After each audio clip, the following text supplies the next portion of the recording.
So John Funelas. Yeah, well, maybe setting up the PowerPoint, you can ask questions to Paula. Okay, because That's refreshing your mind. You know, I'm staying the whole day and she is not, so like this is a good time for her to respond to your queries. All questions? Well, just yeah. What can you just tell us the website for the John Howard? Oh, absolutely. It is, John Howard, one word, .on.ca. And we have a consolidated landing page for all of our offices. So you'll go to the one page, and you just have to make sure the ON is in there, or you'll get sent elsewhere in the country. And from there, you can either check local services. There's a local services drop-down, and go to any office in any area you want to do. And there's a research and policy section that will take you to the library with all of our research and reports.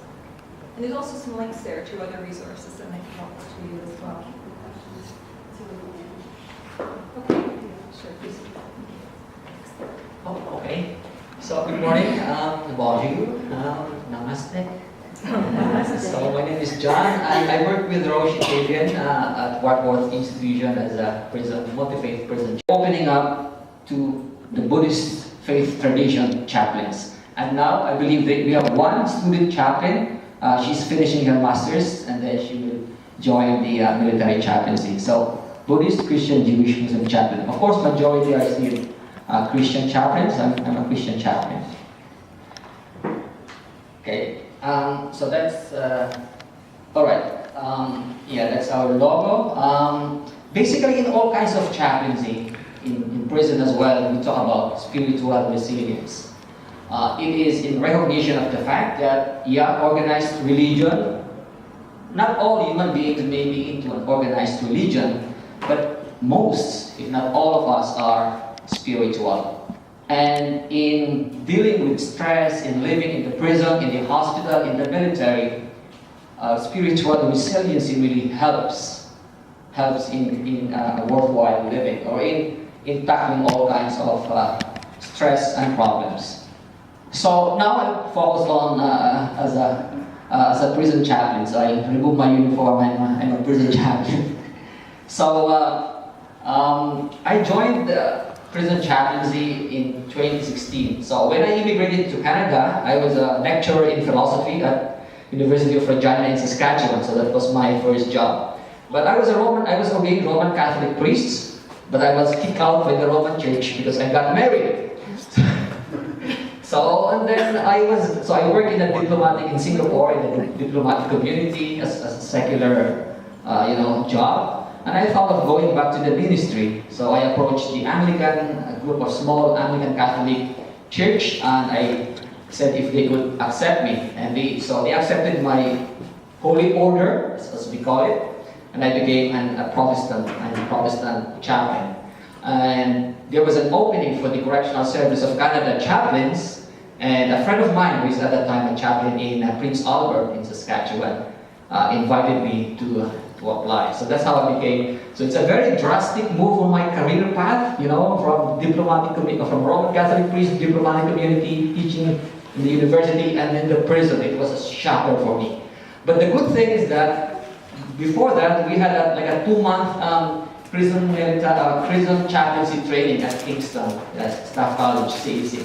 And that really, in a way, like some of you are considering chaplaincy, prepared in a way. So one basic, and I think Roshi would also say something about that, is in the prison system, correctional or federal or provincial, the one thing that the chaplain should be very careful of is manipulation.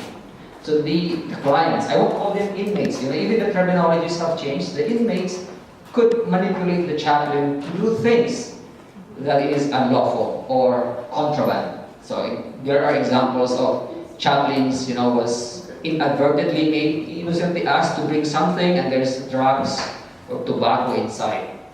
So the chaplain that I replaced at Wartworth was actually, he lost his job because he did not know tobacco was in the Bible or something like that. So that's it.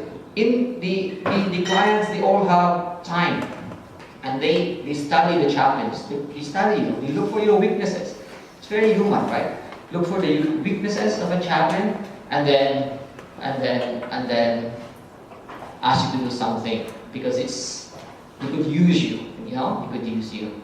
So of course, from the chaplaincy perspective, like in the Christian perspective, overcome evil with goodness. I think from Romans, something like that. Yeah, overcome evil for goodness, but you have to be very careful as well. As the warden told us, new chaplains then, be friendly to everyone, but don't consider them as your friends. It may not be anti-Christian or something. Be friendly, but not really as friends. So, and then, same as any kind of ministry, the compassion fatigue, Always, every day goes to your office, and chaplain, Padre, I need this one. And then sometimes you get burned, especially if what they're asking you to do is false. My grandfather died, can I get a call outside? Because the chaplains, we have access to the telephone, and they go to you. So which grandfather? Yeah, 5 grandfathers died already. So, these small things, and you just feel tired, you get burned. And they will also tease you with that. They will say, oh, you're a jaded chaplain, because you're a jaded chaplain, because there was a point in time that you will say, oh, no is no. So for a chaplain, I know that we are very passionate about our work, good intentions, but you should also be able to say no. No is a no. And then, there is also what you call internal politics. Roshi knows this very well, it's not, the prison chaplaincy is not a priority of our government. Like, the chaplains then were part of the correctional service staff, and then it was given to the what they call it one, the faith tradition, and then now it's privatized. So you are working now. The Bridges of Canada is an American company that is your employer. So and the dynamics inside as well is different. Like before, it's easier to work with the staff, because they consider you like a staff. Now there seems to be a little of a divide. And among chaplains as well, it could happen, that even among chaplains, it's very hard. It's good that when British came, I was about to leave, like comparing your salary, how much are you paid? Because it's not, you're paid by a contractor. So there could be among chaplains, politics, and some chaplains would not very motivated perspective. This is the right religion. Where in fact, in a prison system, you are paid by taxpayers' money. You should be chaplains for all. So, like in the military, we care for everyone, we minister to our congregation, and we facilitate the worship of others. So, that's one thing. And there's also, that's why internal politics with staff, as I mentioned, and the chaplains. And among the inmates too, they have their own agenda on politics. So those are some of I call the shadows of prison chaplaincy. Yeah, but it's also a very rewarding ministry, because by showing to them humanity, and I think it strikes a very strong chord with Buddhism, just to let them experience being human, and that would transform them. Because I don't know how it is now, but inmates, when they enter into the criminal justice system, they are treated sometimes like animals, right? They went through many challenges as well, and a lot of distrust. They don't trust anyone. So a chaplain is a person whom they could trust. They could open up to. And so the presence of a chaplain is actually a presence to them of a divine. Make them experience being human. And that could trigger. So if there is one day, window of avoiding recidivism or what, so the presence of a chaplain could also be that powerful instrument. Alright, so just some examples, the success stories. It's not a big success, I would say, but there are success stories also in prison chaplaincy. As I said, as we said among us, you can only make one person change his life for the better, or not come back, and I think it's already success. So the Buddhist group, and this is my favorite. So when I was new, 2011, and the chaplaincy was in turmoil because one of the chaplains was caught bringing drugs. I don't know whether he knows of that. So there was no, among the staff, they look at chaplains very suspiciously. They go to our office, bring the drug dog, and not treated well, right? Because there was an experience, and they always think that, that all these kinds of chaplains, they're daring. And there's the Buddhist group. They don't have a chaplain at the time. So because I'm Asian, maybe, and a little bit background in part of my family is also Buddhist, so they asked me to be like the Buddhist chaplain. There was no Buddhist chaplain, so try to organize them. The inmates, they are very much into food, like a lot of feast. But that's why in the prison, this is only the place where you can say that one time he's a Christian, the next day he's Muslim, the next day he's Rastafarian, the next day he's pagan. Yeah, they're changing. What they cannot do is just change into being Jewish, because they have to prove their Jewish lineage, right? The kosher diet, But for the halal, it's easy. So where was that? So the Buddhist group, very intolerant. So and then there was one inmate who's a worker in the chapel. He's like a clerk, but he's a lifer, we call. And so he knows, I think, Roshi, right? So I was thinking of getting volunteers now for a monk, because I'm Christian, I couldn't really be, So, and then, thank God, so I would say, and then I phoned Roshi Taken, said, would you be, interested to be a volunteer? I said, yes. So I get the prison car, drove to the Toronto Zen Center and met him. So, and I could see the transformation of the group. Before, their focus was just on the food or whatever they could get from them. And they seem to be very serious in their practice. And correct me if I'm wrong, Roshi, most of them went down to the minimum. So Warkworth is a medium institution. A lot of them, you could see, going to the minimum and trying really to live a good life. So that's, to me, is a success. Now, second is the chapel band, because I play guitar, a little bit bass. So I was in charge also of the band. It's also a very political group of people, because there are ex-pastors who are also in the prison, right? So, and they first come to me, crying and so on and so forth. But then when you give them a chance, they think that they are now the chaplain, they're the pastor. So that's very dangerous. So, but in this band, they give an opportunity for them to stay away from their cell, go to the chapel, play music, piano, guitar. So I could see some of them really transformed also by their Christian faith. And this is an indication whether it was success or not. I know it's 5 years, Paula, isn't it, to determine whether an inmate is a recidivist or not. Is it 5 to 10 years? Yeah, but many of the members, I would say half of it, they don't come back. Yeah, we have a pianist. Then I said, oh, chaplain, I will never come back. Then he was released, he was released, and then maybe 2 months he's back. But some of them really did good, and they thanked me, they thanked not just me, but the chaplaincy team, because of the help, the opportunity given them to learn and to also practice their faith. So you can see I'm using the Air Force lines, right? Okay, so helping, from the pit.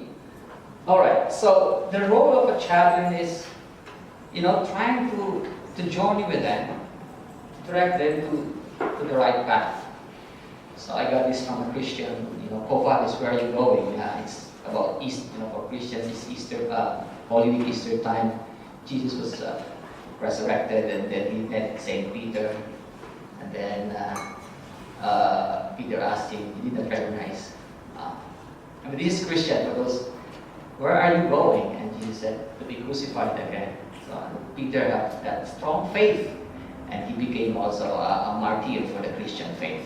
So yeah, chaplaincy, prison chaplaincy, you are an instrument. You don't impose your faith. That's one thing. You don't impose. but you journey with them, whatever is their spirituality. And it's the same with hospital chaplaincy, military chaplaincy. We have members in the military who believes in spaghetti god, or whatever god, the Nordic god, the Norse, so whatever is their faith, whatever it is, whatever the spirituality, you just journey with them and help them. Because at the end of the day, I believe that, I think most of us believe that, there's a common good, something good for the individual. Alright, I think I have my last slide here. Yep, we have very good teamwork, and also with our imam and with a Jewish rabbi. So eventually I became like the prison, how do you call that one? The base chaplain or a site-based chaplain. So I have to coordinate. Not really, I remember that was. I coordinate all kinds of religion, the pagan, Rastafarian. So it's very interesting job, Jewish, and it's nice, if you all work together for the common good of the clients. And in the military, I would say, would be more challenging. In the prison, I see more cohesion. In the military, because of the nature of the job as well. So we are soldiers, right? And for the younger ones, they compete because we have to compete for the rank. So we all come as captain, it will be major, colonel, general, whatever. So and sometimes too, the openness towards all kinds of faith is more on because of the nature also of the prison system. So teamwork is a key to a successful multi-faith chaplaincy career or calling. I think that's ends my presentation.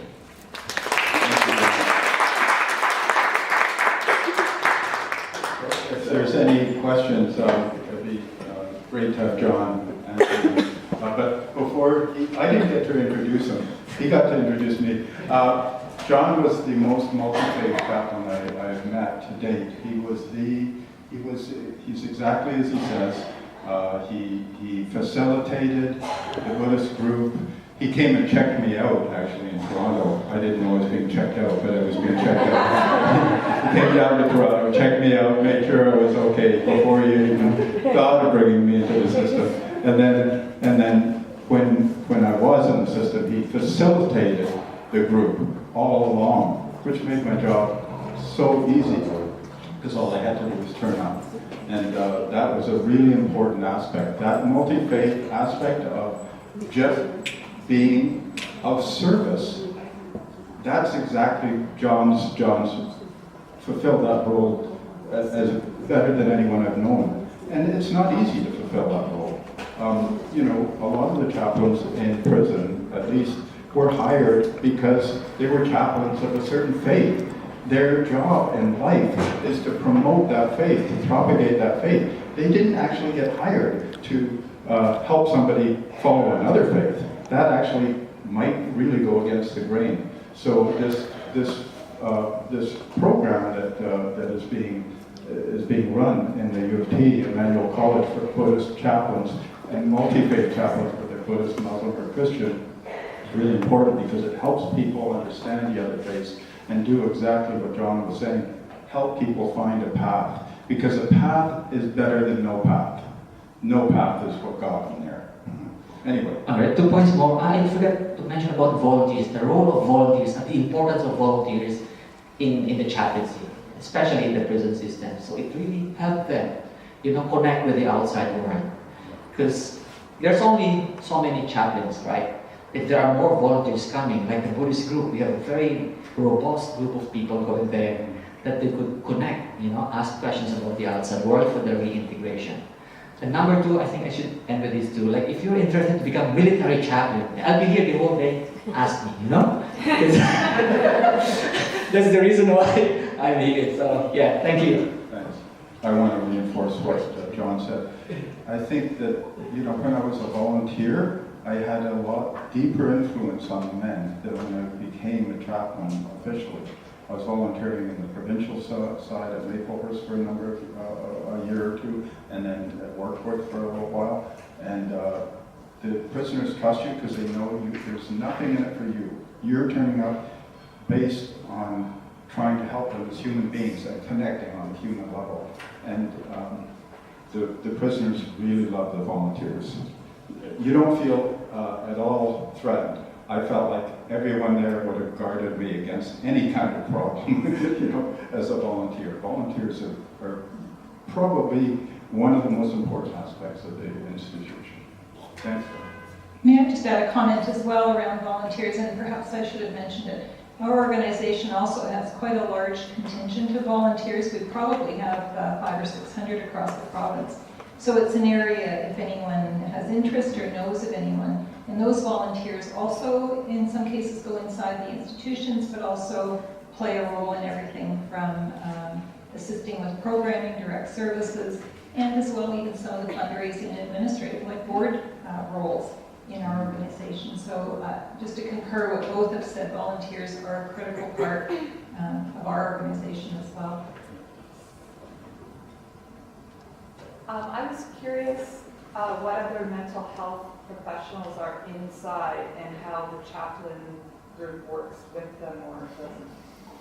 I'm curious too, John, maybe you can answer that. Yeah, good question. Thank you for the question. So the chaplains work very closely with the mental health nurse. So we have what we call mental health team that includes the parole officer, because the parole officer is in charge of, managing the, and then also the chaplains. So yeah, so we discuss like each challenges of the client, and then there's recommendations for how to help and support.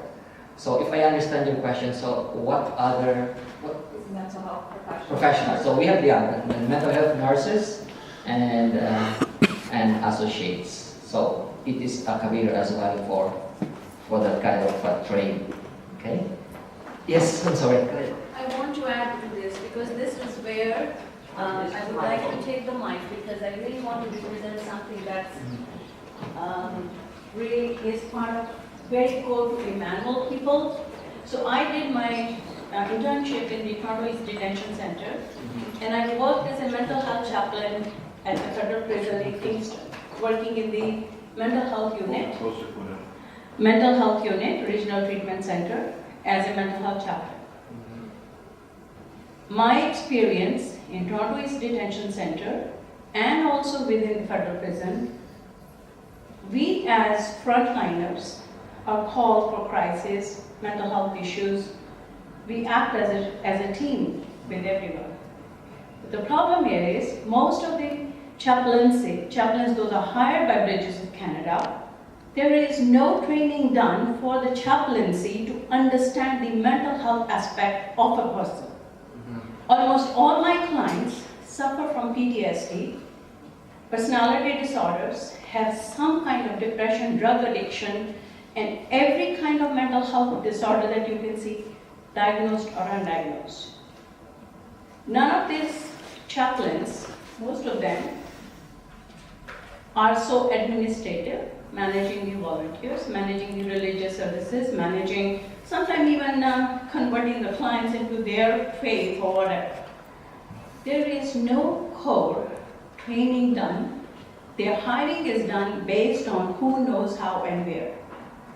Me and Oreb worked, we are the only first two mental health chaplain hired by the federal prison as a pilot project.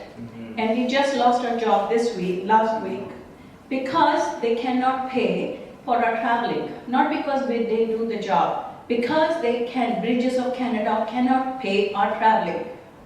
They expected us to train a new person hired locally who might be a faith-based person. I'm not against any faith-based person. What I'm trying to say, a need for a chaplain to be fully trained in mental health, to be fully aware what kind of issues they might be experiencing, because psychology team, which we talked about, there is a psychology team, but the main role of psychology team is risk assessment, their behavior past, current, and if they are being released. So there, how much risk they are to themselves, to the officers and the inmates. That's where all the resources are gone. My clients, I ran psychospirituality group for 6 months there.